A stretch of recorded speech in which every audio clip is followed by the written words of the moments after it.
Praise the Lord. Pagbiling kita sa pagtindog igsoon para sa pagbasa sa pulong sa Ginoo.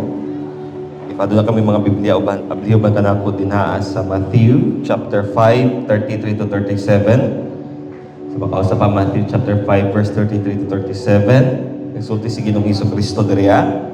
Again, you have heard that it was said to those of old, you shall not swear falsely, but shall perform to the Lord what you have sworn.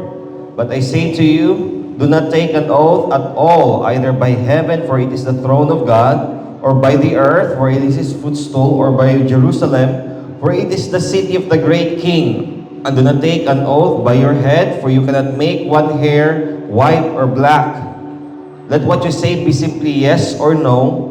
Anything more than this comes from evil. Let's pray. Dalagang sinimbaho na muna Diyos sa walay katapusan, Ginoo, anya na po sa kami, aron sa pagpatalinghog sa imong pulong o God. Sa mong pagtuon, Lord, sa imong pulong, giyaya matag usa ka namo, Ginoo, na mahimo kami, Lord, na isa ka tao, isa ka Kristohanon, Lord, na adunay ginabarugan ng mga prinsipyo, ng mga prinsipyo na mo, Lord, makahatag himaya diha kanimo, o kani, Lord, na prinsipyo, mo'y prinsipyo diha sa imong gingharian. Bisa pa man, Ginoo, we'll be talking our topic about trust. Lord, we pray na ang matag-usa ka namo, Lord, we really learn from your word, O God, that we are to really be example of God, of integrity, of honesty, and sincerity, Lord. We pray, O God, na matag-usa ka namo, we live out these principles of your kingdom, these values, Lord, of integrity, na bisag asa man kami mo adto, whether sa pamilya man, sa mga klase, Lord, ng mga trabaho, sa mga business dealings man namo, sa mga pag-eskwela man, bisag asa kami mo adto, God, that our honesty, our integrity, O God, makita jud sa mga buhat, Lord. And thank you, Lord, for your word today. In Jesus' name we pray. Amen. Amen. Mangigod kita igsoon ba sa presensya sa Ginoo? And we are now in the 7th week sa ato ang pagtuon sa Matthew chapter 5, 6, and 7. We are we're studying about the Sermon on the Mount, no, katong wali ni Ginoong Hesukristo dito sa bungtod. So, try to imagine na sila dito sa hillsides overlooking sa Sea of Galilee. Ang si Ginoong Hesukristo, gipahingkod niya mga disciples along with crowds, mga tao, igsoon, ang mga namino sa ilaha. Mga tao namino kag Ginoong Hesukristo, ka ng hearing his teachings o tanaw sa mga ginapambuhat niya. So, dili lang ang 12 ka disipulo na dito, but also the crowd who are following Jesus, even the religious leaders sa ilang panahon. So, in the past 6 weeks, igsoon, nag-isgot kita sa klase-klase ng mga prinsipyo, igsoon na nag-govern din sa gingharian ni Kristo. Nagsugod kini sa characteristics sa isa ka Kristohanon, then atong purpose as Christians, then si Jesus Christ, He went down into the relational level. Nag-isgot siya about sa ato ang about anger. That ang anger nato, ang pagdumuta to sa isikataw nato igsoon, is equivalent to murder. That even lust is equivalent to adultery. That even divorce, ang divorce, it stems from the selfishness sa tao, igsoon. Now, talking about relationships, nag-isgot si Ginoong Hesukristo about sa mga relasyon, igsoon. This is not just relationship between the husband and the wife, or the parent and the child, but nag-isgot ni Kristo, igsoon, is the relationship sa matag-usa. Relasyon nimo sa imong isikataw, relasyon nimo sa imong silingan, relasyon nimo sa imong kauban sa trabaho, o bisan kinsa man. And we do believe that every relationship, igsoon, tanang relationship, may it be husband and wife relationship, mother, father, or parents or to child na relationship, relasyon man nimo sa imong pamilya, relasyon man nimo sa imong mga parente, relasyon man nimo sa imong silingan, sa katrabaho, sa imong classmate, ang pinakapundasyon dyan na igsoon is the word trust. Muna itong topic, igsoon, we will be talking about trust because mao kini igsoon ang gihatagan dyan o bilin ni Kristo sa isulti diriya when it comes to trust. Trust is very essential sa bisang kinsa o bisang unsa klase na relationship. Marriage is based between the mutual understanding and trust, mutual na pagsinaptanay o paghinigugmaay o pagsalig between the husband and the wife. Trust is important pag-abot sa parenthood. Ang bata, nagsalig dyan siyang ginikanan na mo'y mag-atiman, mo'y magpadako, mo'y mag-provide para sa ilahan tumabot sila sa edad na able na sila na may independence na kaugalingon.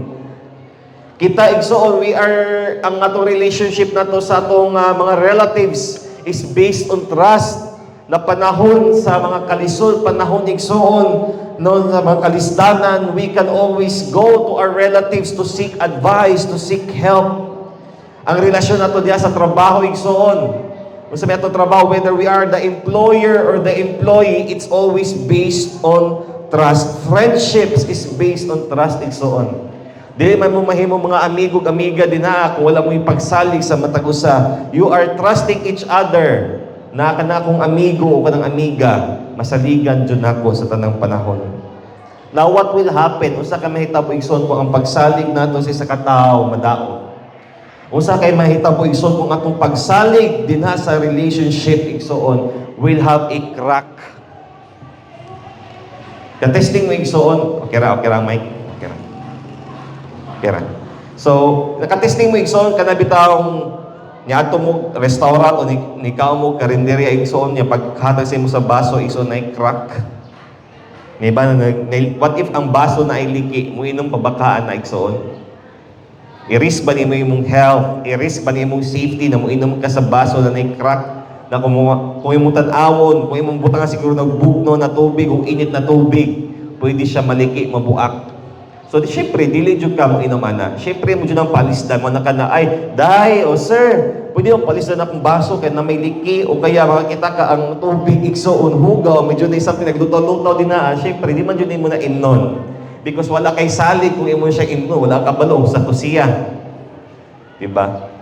So, if trust is broken, can you still put your 100% confidence to that person or to that relationship?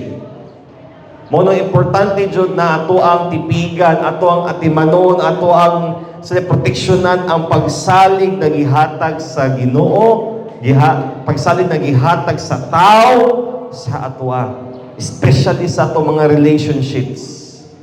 Siguro no, naka-familiar kita ka na mga kasabihan. O kalabit ang ginasumpay na to pag mangako ta na promise lagi ako ni ikwan. More pa. Diba? Itaga mo sa bato. Sa pa mga, usually mga oath na itong ginahimuan na. Diba? Kaya ba pag masukot ta, diba tamnan dyan ako na siya o kawayan, o kanang tiri ka dyan siya kandila. Maputi na lang ng uwak. Usually, we use oath.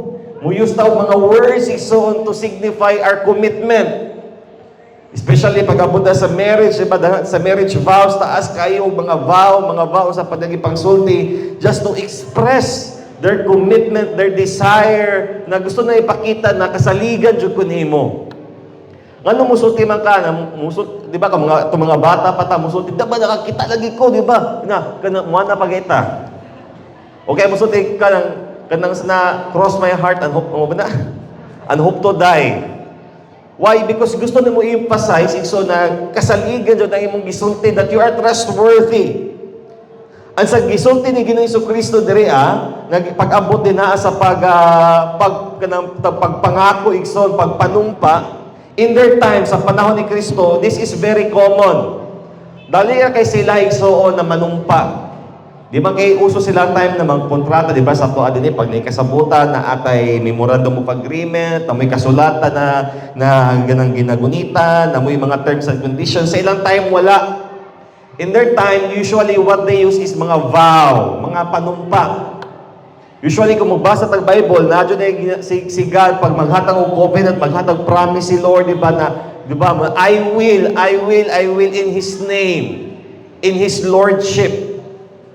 Kung imo po makita igsoon, di ba sa history in the Old Testament, usually kunay mga agreement ang mga hari, ang mga queens o mga kingdoms, ipanumpa ako sa ngala din sa akong amahan, ipanumpa jud ako sa ngala din sa akong sa akong gingharian. Di ba? Usually, isa sila mga way na magpakita na committed sila sa agreement is, di ba, na-covenant, na ka ng mag-bloodletting na sila. Mga blood compact, ingana siya. Ang uban pa na, ihatag nila ang ilang coat, di ba? Itong cloak nila or robe na ihatag nila as a proof na kasaligan dyan. Kung nasa agreement nila, ilang tumanon. And this is very common in so on silang time. God's law took these vows very seriously. And the Bible is clear, si God mismo nagsulti that it is clear na kung whatever na imong gi-promise din akong Lord, you need to be faithful na imo na siyang tumanon. Jesus told his followers, giingan ni Kristo iya mga sumusunod, iya mga disipulo, ang mga katawhan, na kung mahimo, dili ninyo gamiton ang manumpa ka, whatever, sa padinaan, to use words, because there is the tendency na ato dyan ang balion. At kung atong baliwan itong mga promising soon, what will happen? Maguba atong credibility, maguba atong testimony as Christians. Ang gipa-emphasize ni Jesus diria is their yes or no, or their action should be enough. Mo gani ni sulti si Santiago po diso si James, ni sulti si James in 5:12, but above all, my brothers, do not swear either in heaven, either by heaven or by earth, or by any other oath, but let your yes be yes and your no be no, so that you may not fall under condemnation. Di ba, di kita kasagaran ma-disappoint. Pag nag-promise ang isa katao, niya, dili niya ma-fulfill, what will happen to us? We will be disappointed. Di ba, we feel na murag, sa so, siya klaro, kasabot, may klaro kay istorya, nagsabot may nangingani, mubayad siya, na siya nabuhaton, mutungha siya, magpakita siya, iyan yung trabahoon, may klaro na sabot. So what will happen? There will be condemnation. O kung kita sa atong side, kung kita na side, ang wala nito, we will feel condemned, maulaw ta, maguba atong reputation. Usa may mahimong storya na, ayaw mo pa na, may klaro ka storya, may klaro ka sabot. Maguba ang atong credibility. Maguba ang ato ang dungoging. So labos at maguba ang testimony sa itong pagkakristohanon. That's why as disciples, as Christians, di kinahanglan na, ay panumpat ang kanang daga pakikag-oath o sa padina, in the name of God, o sa I swear, because in their time, mo ilahang, mo sikat nilang ginabuhat, just to justify na kasaligan doon sila.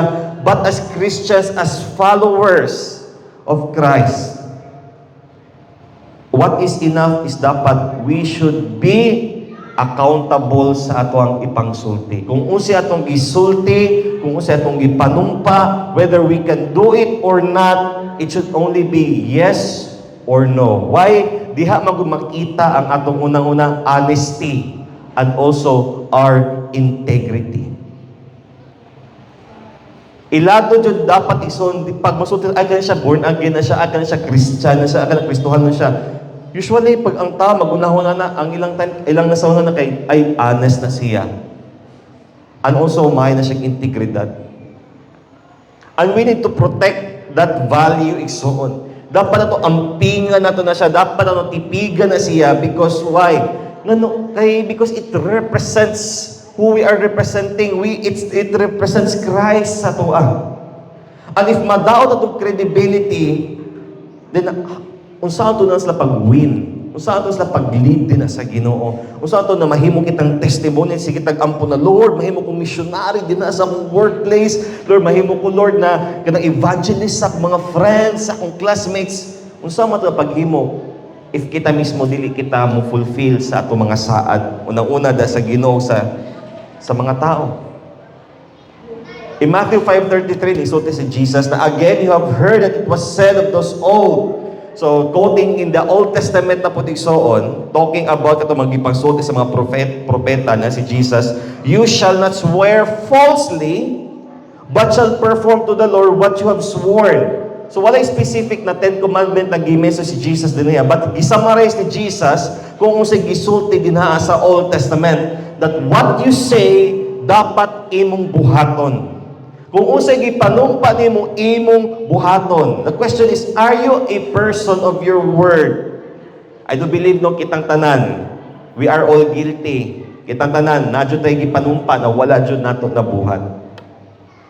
It shows our sinfulness. It shows our kanabitang tendency to lie. It shows our tendency to break promises. Are you someone, ikaw ba igsoon na kasaligan baka sa imong mga gipangsaad o sa imong gipangsulti? Try to think, kausa man na last time na ni-fulfill ka sa imong end sa bargain. Kausa man to last time na ni-fulfill ka sa imong promise to someone. Don't we realize that every time we make a promise, every time na musaad ta, manumpa ta, whether it is to God or to others, si Lord, He will hold us accountable. Paninglan ta sa Ginoo ana. So what does God say about our promises? Unsa may ginasulti ni Lord pag-abot na when we make a vow, kumusulti ta og desisyon, magmusulti ta igsoon og kanang promise, unsa may ginahukta ni Lord ana? In Leviticus 5:4 igsoon, sa Bisaya punta karon. Leviticus 5:4, so diya, kung manumpa ang usa ka tawo, diha-diha, isa may nabiktima ni kana ka-promise na kasaad na diha-diha.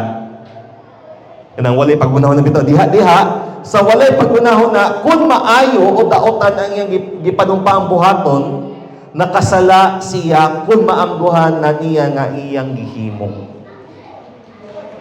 What is God telling us here? O sa ginasulti ni Lord na diri Aison, God is telling us, be careful kung unsay imuhang gi-promise. It gives us a warning. Walay problema, dili sala ang mo promise ka, dili sala ang mo saad ka, dili sala Aison ang mo vow ka, ang maghimo ka og commitment. But ang pangutana is, kaya ba nimo i-fulfill? Kaya ba nimo buhaton ang imuhang gi-promise? Why? Because una-una, accountable ka sa Ginoo. Kung manumpa ang usa ka tawo, diha-diha, rush na decision, rush bitaw, ginalian na promise, sa walay pag-unahon na kung maayo o dautan ba yung panumpa ang buhaton. That's why we need to be careful sa unsay ato ang mga ginasulti o unsay atong ginasaad. Ato sa una-una jud, kaya ba jud ako ni i-fulfill? Kaya ba jud ako ni siya buhaton? Kaya una-una nakasala ta dinha sa Ginoo if dili nato mahimo na siya. Paninglan ta sa Ginoo. God expects us to take our promises very seriously. Kaya mo tun ang Bible igsoon, di ba? Kung ako ang isa ka tao, kung di siya makabayad ganin sa utang, kanang pwede mo ko mo musulod tong giutangan, kuhaw ni ang coat, kuhaw niya usay na makita sa balay. But God prohibits that. But di naman i-allow, wala i-allow ni Lord for the sake na makatulog pagtarong po ang katong gikuhaan, bisag walang katong nakautang, bisag walang-wala na siya. But what is important here is that we need to realize, we need to think it through before ta maghimo og commitment, before ta maghimo og decision, before ta maghimo og promise, kaya ba nato na panindigan? Ikapila naman ta nakapromise na wala nato na panindigan igsoon. Pila na ta na kay mo usaad na ako ning buhaton, ako ning trabahoon, ako nang bayaran, ako nang muanha ko, magpakita ko ng adlaw. Wala nato na siya nabuhat. O sometimes nag-promise na nakahangad na mali jud tayo binuang jud buangan jud akong gibukan binuang jud akong gisulti ba. Unya ma-pressure na ta. Why? Na-realize ato mali jud ang akong kuan, ang akong decision. Mali jud ang akong ang gi-promise. As God's people, we are called to keep our word, even if they make promise, even if kanang mga saad are tough to keep. Usahay na, di ba, na tay ginasulti na ayon yung paghimo og desisyon na either naaka sa peak sa imong kalipay o naaka sa imong peak sa imong kasuko. Why? Usually clouded ba? Ang imong pangunaw na kay grabe ang imong kalipay. Oh, sige mo na lagi ko. Sige, mato ko. Magpakita ko, sige ako nang bayaran lagi mo sa paninha. Kay malipay ka, wala ka nakauna ng tarong. O say po, grabe po di mong kasuko, Grabe po di mo kanang grabe po ang imong anger, makasulti ka mga butang, makapanumpa ka, makasaad ka og mga butang, di po di mo mahimo di ay. Bisa mo sulti tag ako, midya ra man to, ako ra man to, but God, in the eyes of God, God will hold us accountable. That is why importante so na dili ta maghimog rush ng mga promises, especially if nag-involve na dagkong mga risks. Unless na emergency ni siya or life-threatening. For example, if imong bana o asawa, gitabang din na niya, maglisod na ginawa, niya muha na ang kanang emergency team na, ma'am, kailangan natin buhuan niya ang tutunlan kaya para makaginawa siya. So, balag buhangagin ang tutunlan niya. Pero, you will allow that, you will decide na bangagin niya ang tutunlan niya para makaginhawa siya. Dahil may mga desisyon na we need to be rushed, so on. It should be rushed as long as kana siya life-threatening or emergency. Pero kung it involves huge risks, and so on, we need to think it through. But ito mga desisyon dito sa kinabuhi. Diba? O say, mabiktima ta ka ng mga sales sa mga SM, sa mga Robinson. Uy, 30% off, 70% off. Sayang itong mga tamba, sayang itong mga salina, sayang itong mga sapatos. Naitay, diba? Last month, dito sa SM, buy one take one, itong mga Nike, Adidas, na mga kuan. Ako mga kauban ba sa TESDA ba kay, kanya-kanya mapagawas to, ano sa SM. Nabudol sila, nabudol pa. Buy one take one ba yun? Buy one take one. Okay rin ako nakikwarta. Pero kung mukha ka ito, pagkano mo ba ay, di man day bagay sa kuan, di man day masigo sa kuan, ay pangit man day sa kuan, sayangan sa kong kwarta, may pagwato na ako ipalit ba, may pagwato na ako igasto ba, wala may pagwato na ako ikwanta. Kaya naman, you are so rushed because nadala ka sa uso, nadala ka sa insay nakita ni mo without thinking through. Bojo na yung nagisulti, before ka mo pa ito sa kabutang, before ka mo commit ito sa kabutang, natin ginatawag na the 30-minute rule. Ayaw sa napalita, ayaw sa pakig-deal. Batatagin mo self og 30 minutes to think kung sa man yun asa man yung padulo, sa trajectory ani, asa man ni, can I commit to this promise? Can I commit ani na dealings ba? Mahimo ba dyan ako ni? Why? Because God will hold us accountable. Before na ko ni pakaslan ni tawhan na usaman, wife material ba ni siya? Masaliga ba na ko siya mong asawa? Masaliga ba na mo siya mong bana? Kung magkaanak ni, masaliga ba na ko ni mo atiman sa mahimong tarong na amahan sa akong mga anak? Mahimong ba siyang tarong na inahan sa akong mga anak? Before we commit into a vow. Why? Because paninglan ta ni Lord. Remember si Hannah? Si Hannah, mama ni Samuel? Kung sa gisulti diya, 1 Samuel chapter 1:11, because nag-pray si Hannah na magkaanak siya. So she made a vow. Nakigsaad siya ni Lord, nanumpa siya kay Lord, and she vowed a vow and said, O Lord of hosts, if you will indeed look on the affliction of your servant and remember me, and not forget your servant, but will give to your servant a son. Na Lord, kung hatagan ko ni mo, Lord, og anak, kung nakita ni mo, Lord, ang panag-antos kasakit sa imong alagad, kung hatagan ni mo siya og anak, then I will give him to the Lord. Imagine, isip isa kainahan, bata pa ang anak imong ihatag sa temple to become a priest, to become a servant din sa priest, may mo siyang assistant. Ni Eli, may mo siyang assistant din sa temple. Imagine, ikaw inahan, imong ihatag imong anak dinaas sa temple, and for the rest of his life, di na kayo mo magkita sa buskasada siguro, but you will be separated for your life, and no razor shall touch his head. Ilan ang mga ritual at natay ko na sa mga panong-panon, hindi mo inom o wine, honey lang, just like ni John the Baptist, di ba, pataas lang buhok, like nila ni Paul, di ba si Paul, na siya'y covenant sa Ginoo, na di siya magputol buhok. Si Samson, although si Samson, gisugo siya sa Ginoo na ayaw siya maputing buhok. So nasa yung mga ritual at that time to justify their kanang commitment. So indeed, gihatag ni Lord kang Hannah si Samuel, and what happened? Sa pag-abot na sa time na kanang nakuha na lutas na si Samuel, in 1 Samuel chapter 1, 27 to 28, I asked the Lord to give me this boy, and He's granted my request. Gipangayon ako sa Ginoo kining anak, o gihatag niya ako mga pag-ampo.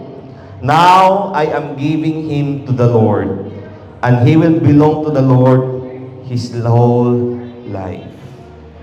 O sa gibutihan, and they worship the Lord there. Imagine, ikaw inahan, imong ihatag, imong anak da sa Ginoo, because imong gipromise siya, Lord, he will serve all his life in the temple, or through his life, at tumamatay siya, Lord. Ako, Lord, as the mother, I will just, tamal ako sa pagpadidihan, tumaluta siya, and I will just watch him from afar. Imo, ikaw isip-isa kayo na, makaya mo tanaw na imong anak malayo sa imo ha.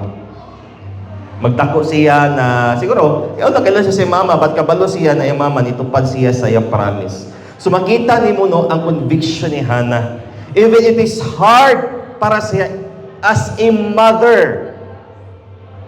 Although wala tang kita pag records na nagkaanak pa siya lain, so walay mo sunod sa iyang linya, walay mo sunod, wala siya mahatag na kanang generation sa iyang bana, wala siya mahatag na clan, wala siya mahatag na mga konpa na mga anak diya sa iyang pansi. Although so far, if I can remember correctly, si Samuel lang, pero she stood by her promise. Iyang gituman niya sa gisaan niya sa Lord, o iyang gihatag iyang bugtong anak diha sa Ginoo. But another example here is someone na naghimo siyang promise. Remember, si Hannah, naghimo siyang promise in the lowest sa iyahang emotions, na sa time na kung asa siya ka-depressed kayo. And there's another person na nasa sa height sa excitement, na nagsaad siya sa Ginoo. And later on, gimahayan niya ang iyang promise. Siguro kabailan mo ni Jephthah sa Bible, isa sa mga judges sa Israel. So si Jephthah, nag-vow siya kay Lord, na Lord, kung hatagan ko ni mo, Lord, o victory sa akong mga kalaban karon, if ihatag ni mo, Lord, ang ako mga kalaban sa akong kamot, Lord, ang una na mo gawa sa akong balay, ako diyong halad as a burnt offering din ha sa imong altar. So indeed, gihatag ni Lord ang mga kalaban nila, mga Amalekites din ha, sa kamot ni Jephthah. So grabe lang dahil, grabe ang ilang parade, grabe sila ka-happy, grabe sila ka-victorious. Ug sa dihang pag-uli nila, in verse 35, Judges 11:35, as soon as he saw her, ang una ni gawas ka iya mga anak na babae, bugtong anak na babae, igsoon. Wa siya laing anak, babae, igsoon. Ni gawas, and alas, he tore his clothes. Pagkakita niya ang unang tao na gawa sa balay, ang bugtong anak na babae, iyang igisiyang sanina as a sign, igsoon, of kanang grabe na grievance, igsoon, grabe na kasubo. And said, my daughter, you have brought me very low, and you have become the cause of great trouble to me. For I have opened my mouth to the Lord, and I cannot take my vow. Pagkikita niya sa anak, i-imagine yung soul, pagkikita niya sa anak, kung nigawas pa man ka. Nagsahad ko ni Lord, nakang kisa man ang una mo gawas sa akong balay. Maoy akong ihalad niya kaniya. Ampot noon, si Jephthah na, wasya gunahon na possibility na una mo gawas yung balay, anak. Basin siya muna na kayo, ang una mo gawas yung balay, ero siguro, or kanding, o baka. In the height of his excitement, in the height of his kanamitang eagerness, he made a vow na dili niya pwede i-reverse. Ihalad niya yung anak, yung bugtong anak, wala na siya kaliwat, maputol na ang linya ni Jephthah, diha siya ha. Why? Ang yung anak na babae, di naman makahatag og anak siya, ang makatawag apo. Di na niya makita yung kaliwat, di na maminyo yung anak. Ang yung anak, all through her life, she will be kanamitang mag-serve siya sa temple. Either time, di ba, pwede mo halad ng tao, no man ni Lord na maghalad kang baby, tao din na. So the tendency is, kini siyang anak ni Jephthah, she will serve in the temple, mahimo siyang assistant ito, all through her life, mamatay siya, na dili maminyo, she will die a virgin, she will die serving the the Lord. Mo gyud naghilak niya kasa naghinagabing hilak siya asa tagay ko 1 month pa na maghilak kay dili na ko maminyo. Di ka na ko makatagag apo, dili na mapadayon ang atong linya, dili na sa makadungog kung walay mga apo, ako'y anak, walay mga apo makadungog kung sige buhat ni Lord sa imuha, your generation will end with me. So sad kayo. Mo na that we must think kanang balik-balik ko dito na before we commit into a promise, before we commit into a vow, before we commit into a dealing. Kaya base nga ato mga saad isoon, kung paninglan na ta sa Ginoo, paninglan na ta sa tao, basin din ha ta magmahay-mahay ta ba? Leviticus 19 verse 12. Isulti pa diha, ayaw kamo panumpa og bakak, ginamit akong ngalan, kay kung himuon ninyo kana, panamas-tamasan ninyo ang akong ngalan, ako mao ang Ginoo. Nag-warning si Lord na kung gamiton nato ang iyang pangalan to promise, to make a promise, pero in the back of our mind, in the depths atong kasing-kasing soul, natin yun na, di po na kung tumanon. When we use His name to make a promise, pero deep inside sa itong kasing-kasing, na kay intention na dili ni mo tumanon ang end sa imuhang promise igsoon, you are blaspheming God. Usay, di ba? I think kita na siguro, guilty ta, musulti na. Lagi mo na, lagi ko, promise mo na, lagi ko. Pero sa itong kasing-kasing, di ko mo adto Kapoy mo adto. Promise, bayaran ako ng adlaw, pero deep inside sa itong kasing-kasing, dili sa umubayad, next month na ako na bayaran. Promise, ako ning trabaho, ako ning buhaton, pero deep inside sa itong kasing-kasing, musulti, kapoy mo ang trabaho, gamay sweldo, di ako na trabahoon. Guilty tagtanan anak. Musaad ta, pero sa itong kasing-kasing, we are all there lying. So, say gina-deal ni Jesus diriya. Say gina-deal ni Lord diriya. It's not the promise, but it's the heart. Ang kasing-kasing, although imong ba, nanumba ka, pero mong kasing-kasing, you are already deceiving. Why? So, di ka, dili na ko na tumanon.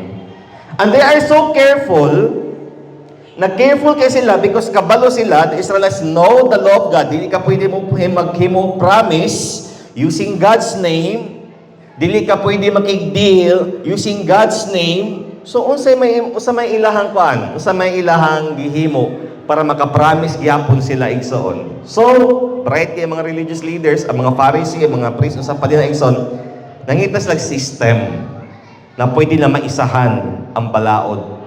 So sa gisulti niya ni Jesus, Matthew 5:34-35, gina sa 33 niya na si Jesus na, di ba, nakapadungog mo na kayo mo panumpa sa ngalan sa Ginoo sa padina. So naminaw, yes Lord, kabalo mami ka, kamo mo na ginabot, wala dyan mi nag-promise, wala mi nanumpa, wala mi nagsaad, gamit ang pangalan ni Lord, gamit ang pangalan ni Yahweh, gamit ang pangalan ni Jehovah.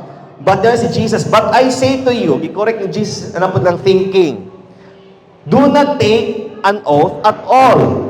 Yes, Jesus, ayaw na mong panumpa, ayaw na mong pagsaad, either by heaven, ayaw ko mong pagsaad na gamitin ninyo ang langit. Di ba kasi masulti, saksi ang langit dyan sa akong nakita. Heaven is my witness, ako dyan yung buhaton. Saksi ang langit sa atong pagpanumpa karon. For it is the throne of God. Or by earth, for it is His footstool. Or by Jerusalem, for it is the city of the great King. Di ba, remember ni Sotek niha iso na sila, hilig sila na pag na sila mga promises, maghatag sila og assurance, maghatag sila og kanang mura bitaw. Excuse me. Kanang bitaw nga kung wala man sa collateral, maghatag sila bitaw kag kinsang pangalan nimo itaga ang imong promise. So, di mas lang pwede mo gamit sa pangalan ni Lord because you shall not use the name of the Lord your God in vain. So, diha sa gamiton langit. Saksi ang langit sa atong panagsabot karon. Na kung dili na ko ni tumanon, mamatay jud ko. Mana sila? O kaya mo gamit sila na kita ning nang yuta sa Israel. Saksi ang yuta sa atong panagsabot karon nga muanha jud ko karong adlaw, anang adlaw.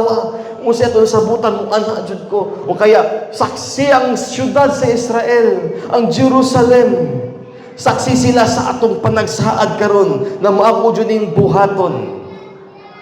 Nakapromise sila, although wala nila gigamit ang name ni Lord, they are not using the name of God in vain, although gigamit nila ang langit, ang yuta, ang Jerusalem, which is connected ra gihapon din ang Lord. Unsa man sa langit, this is the throne of God. Unsa man din ang earth, for it is the footstool, di ba? Tamakanan. Footstool iso mo, diha man na ipatong sa hari ko ng tiil para pagkanang relax ang tiil. Jerusalem, it is the city of the great king. That is where the presence of God dwells. Kaya dito ang temple.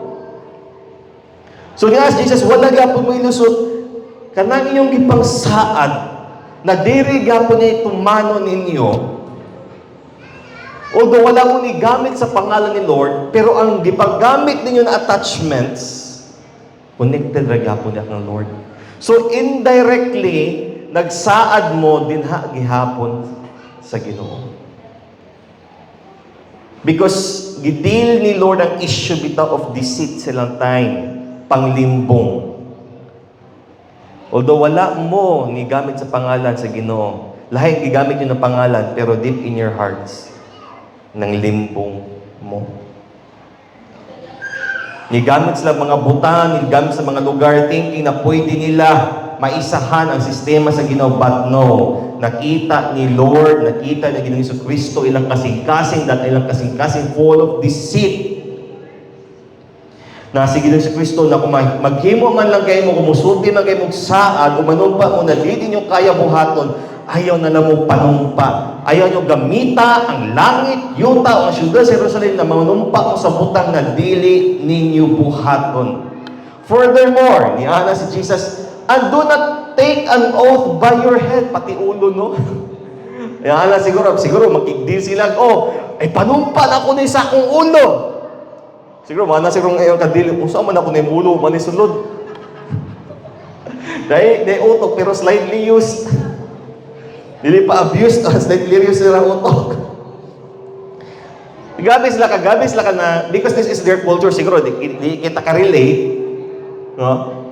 Kung ito, mangitatag, ano pa niya, how this relates sa tuwa, they are very personal, kani akong ulo, ako magpaupaw dyan ko, kung di ako tumanon.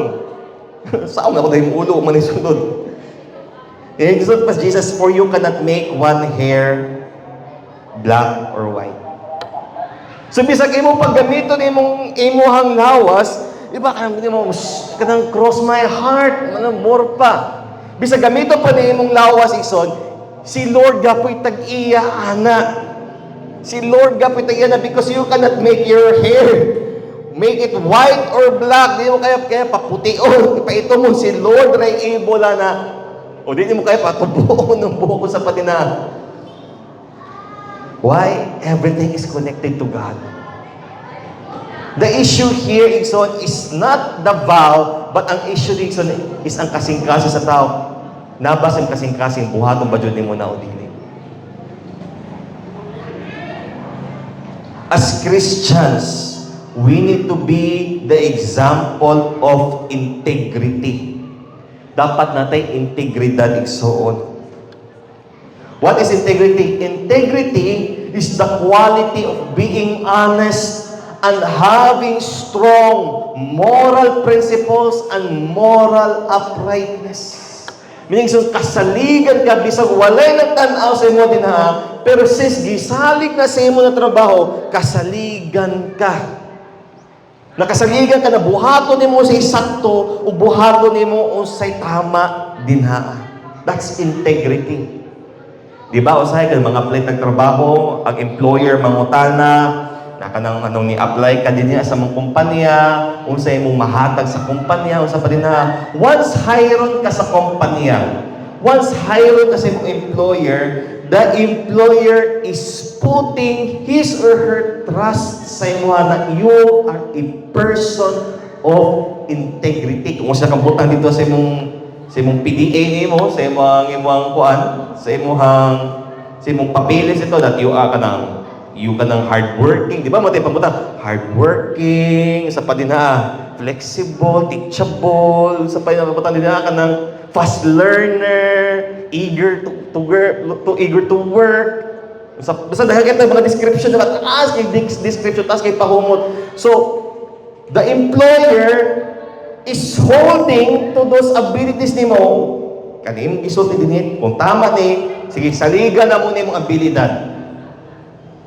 Musalig mi, nabisag wala ni nagtanaw sa imo ha, buhato ni mo imong trabaho because mo ni imo ang gibultang sa imong skill set nimo. Nya pagkabot sa trabaho, dili mo buhaton. Pagkabot sa trabaho, isuon dugay kay kamo timing. Mabog ka sa trabaho, isuon, ikaw pa ang una, alas 3 pa lang daan, naka-impake na ka. Out ninyo, 5. Alas 3 pa lang daan, nag-impake na ka. Sa padina, nagulat na lang ka na hapin alas 5. Is that integrity? No. You are being dishonest sa oras sa imuhang gitrabahuan. Dati, napost dyan sa Lingson. Kung pala na namong, mailan din mga tao na hapit din sa manggawas, bakit? Mailan din, pag busy mga tao, pagkabog kay as 4, kanya-kanya nang uli na sa ilang cubicle. Kay i-off na ang laptop, i-off na ang computer, ipang-save na mga documents, mang-make up na sa padina. Kaya sakto di pag alas 5, mutingo ba ng mura bitaw, i-rate bitaw mo, magsirina ba? Saba ka na sa Jensa, saba ka yung Jensa sa tungkol anak. So, pag-abot alas 5, kanya-kanya panggawas, dyan na siya yung soon. Pero alas 3 pa lang daan, nanghipos na sa kuan, sa bag, nang-make-up na, ready na. I-off na ang computer, alas 3 pa lang daan. Pag na-email, nabasahan ba? Mga reason, ay ma'am, late na kayo na nabasa ang email. Buntag, gabi na nang nabasahan. Buntag na nang nabasahan.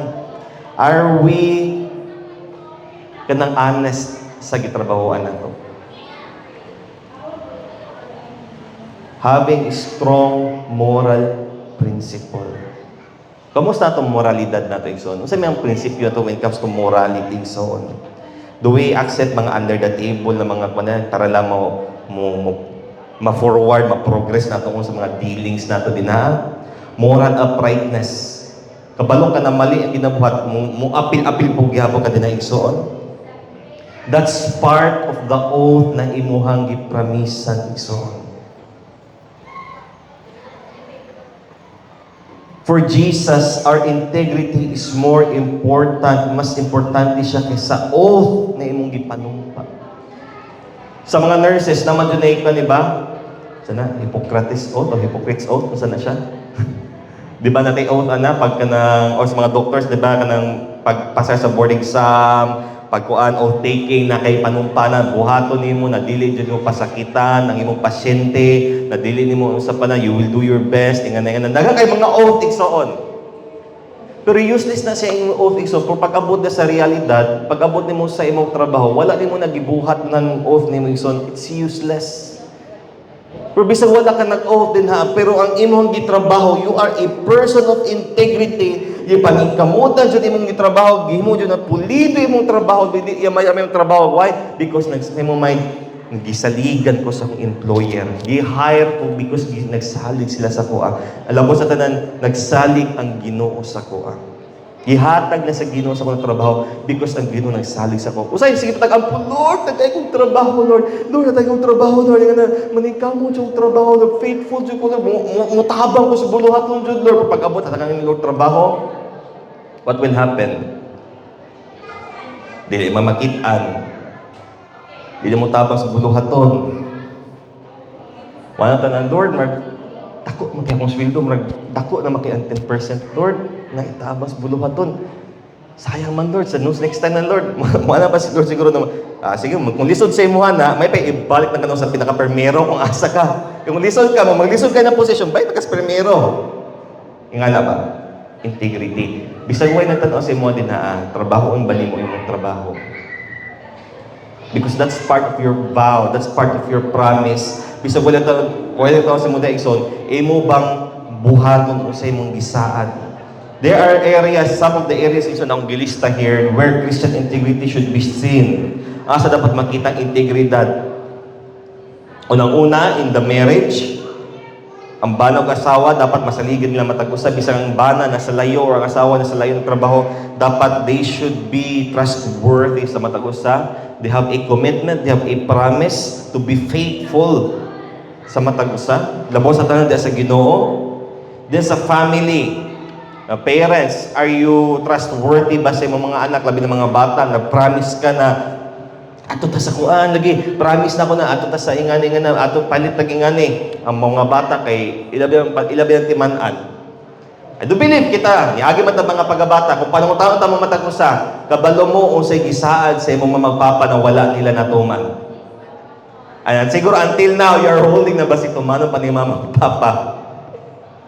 Why? Tinuod jud na.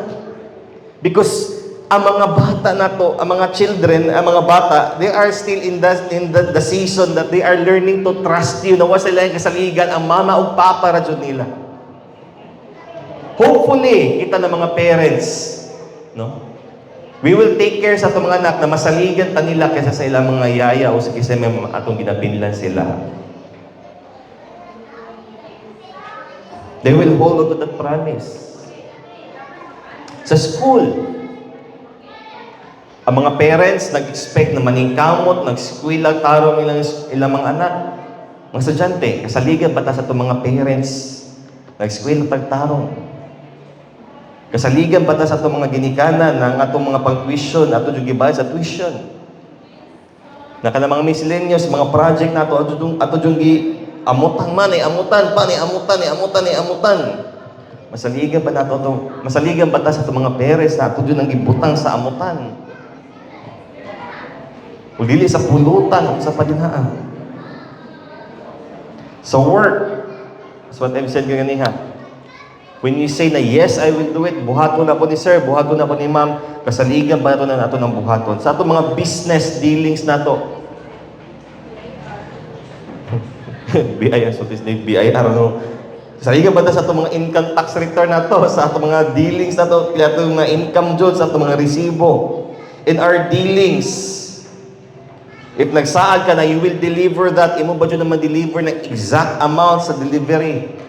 Sa mga deliverables nimo. In your relationships, when you say, yes, muanha ko, magpakita ko, mag-meeting tayo nga na, magpakita ba dyan ka? We are all guilty so on at some point sa itong life na nadyan tayo mga nasipiyatan diriya. And that is true.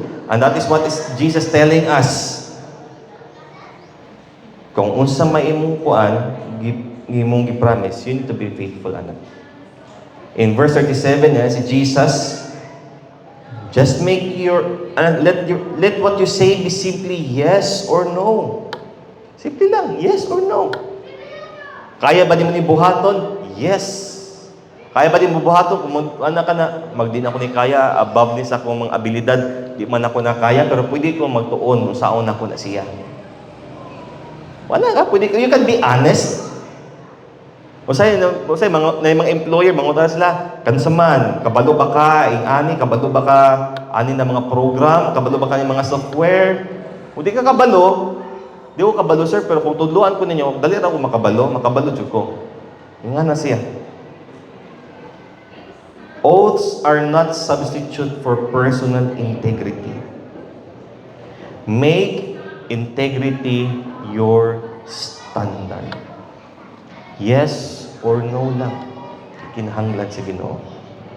Sa inyong mga promises, yes or no. Diba? Mga isang kasagay, I do. I do ra na permente. Yes or yes. Pag naigay no diha, di naman din yung kasal ba? Sa inyong mga business dealings, saban, kaya ba niyo matag resibo na walay pizza, walay amount? No. Because against na sa principles. O kaya mo sa tingin, yes, sige. Si Lord na may makihusay sa imo ana. Importante na ba kay integridad isip sa Kristohanon. Usahay pagpapatawag sa opisina, imo ba ni pirma nya pa na kulbahan ka, maglibo ka usay imong gisulti. Because sometimes we are guilty. Ni out ba kaning orasa? Daghang pa kita i-justify nato. Simple ang gipangutan, yes or no lang man. God is after our honesty. God is after our integrity. Sa isang komentary, nisulti pa din, nisulti rin ang i-appeal yan. People need oaths only when telling lies is a possibility.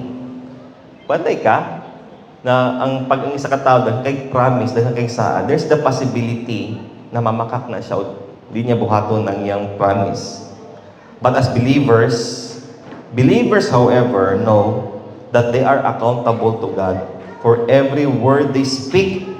So they will speak truthfully and do what they promise. Buhaton, mga Christians, di nang kinahanglan manumpa pa ka, buhata pa kagtaas, pa kayo ison, elaborate na kuan, panumpa din na. Just use your yes or no lang. Now, ako lang, sorry lang ako nito yung sample lang. This day, daghan dyan mo ka na, pasudla kong anak sa kuan, BFP. Pasudla kong anak sa BGMP. Pasudla kong anak sa PNP, mga tanong PP ba? So yung ni Dave, pa-applyan lang siya kung kaya niya ang training o able siya, mas maayo. Di siya yung musugot na pasudla kong anak. Why?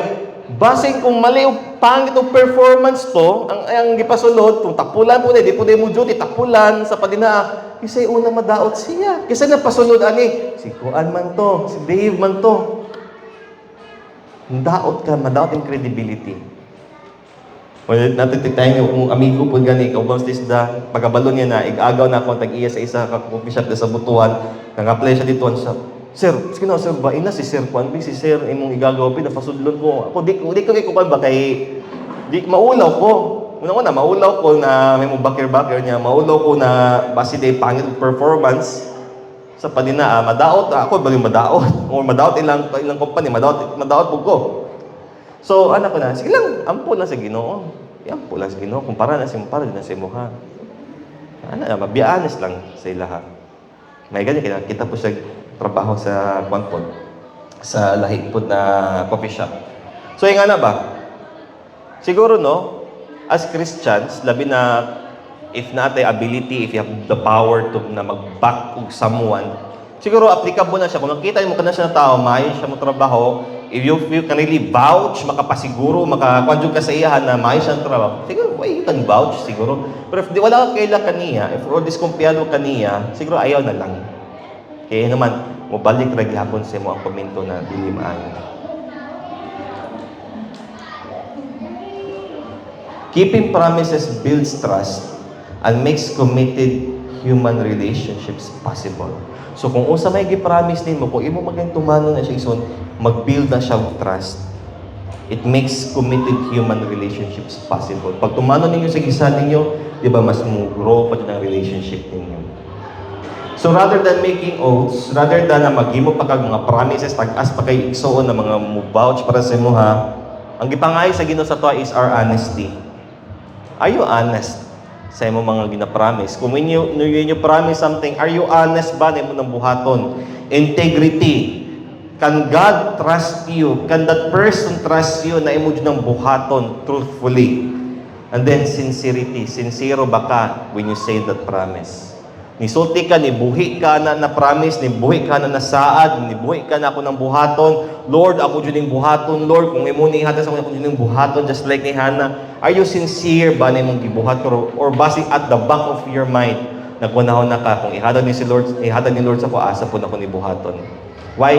Remember, dili ni mo mailad si Lord. Siguro, ihatag ba ni Lord sa mga, pero at the end of the day, paningilan ka sa Ginoo kung unsay gi-promise ni mo na sa iya. That's why Jesus is warning His disciples, warning His followers, to be careful. So, sa ginapangsalin mo, because at the end of the day, paninglan ka sa Ginoo. And as Christians, as people of the kingdom of God, as kingdom citizens, dapat makita sa tuwa ng integrity. Bisa dili pa ka manumpaw sa padinaa, gusto ni Lord na makita sa tuwa na kasaligan ta sa tanan butang nagipiyan niya sa tuwa. Amen. Napabata niya, dahil na ego, no?